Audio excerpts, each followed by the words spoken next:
Антиох хотын Есүс Христэд итгэгч Барнаб, Шимон буюу Хар, Лив улсын Хүрэн хотын Луухас, Израилийн Галил аймгийн захирагч Херод Антипийн багын найз Манан, сүүл гэгч энэхүү 5 ертөнцийн эзний зарлаг болон сургаал номлогч хамтран мацаг барьж Есүсийг эзнийг хүндэтгэхэд ариун сүнс тэдэнд мэдэгдэхтэй.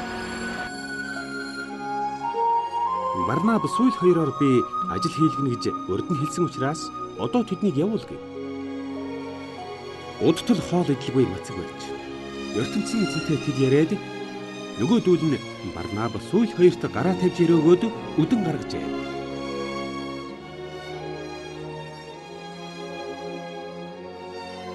ертөнцийн эзний ариун сүнс Барнаб сүүл хоёрыг тэн явуулсан.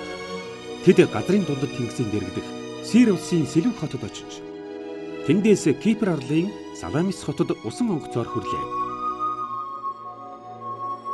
Тэд Иудээчүүдийн хурлын танхимд орж ертөнцийн эзний тухай гайхамшигт үннийг тунхаглаж эхэллээ.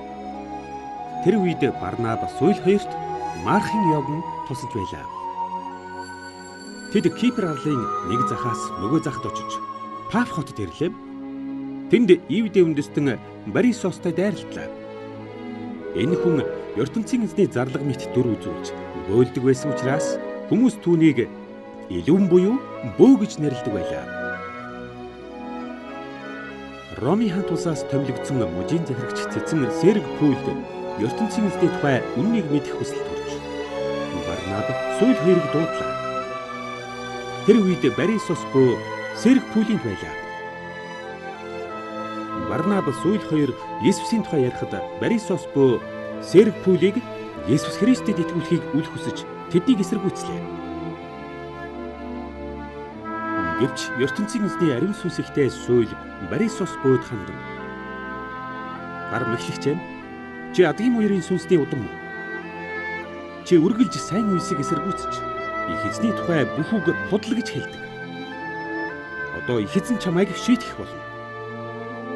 Чи одоо таг сохор болоод хойч үеийг болтол нарны гэрэл үзэхгүй гэж хэлмэгц Борисос бөө хараагүй болж өөрийгөө хөдлүүлэх хүнийг тэмтэрч эхэллээ. Иесус их эзний тухай үгийг мужийн захирагч сонсоод ихэд гайхлаа. Үүний дараа тэрээр Есүс Христэд итгэжээ. Хууль буюу суул нөхдийн хамт Паф хотоос усан онгоцоор явж Магазын хойгийн Памфул аймгийн Перг хотод ирлээ. Марх буюу Йогн Пүйл Барнаб хоёроос салж Иерусалим хотод очжээ.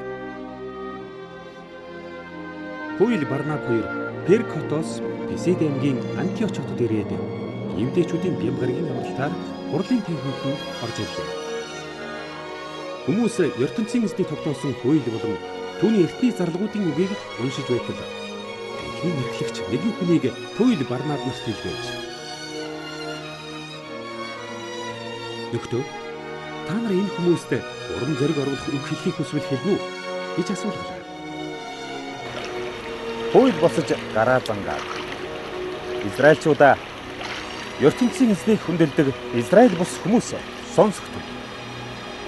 ертөнцийн эзний сунган авсан өвөг дээдэс Израильчууд маань эрт дээр үед Египт оронд нүүж суурьшсан байна. ертөнцийн эзэн тэднийг хожим өнөр өтгөн Израиль улс болгов. Тэгээд асар их хүч чадлаар Израильчуудыг Египтийн дарамтаас чөлөөлжээ.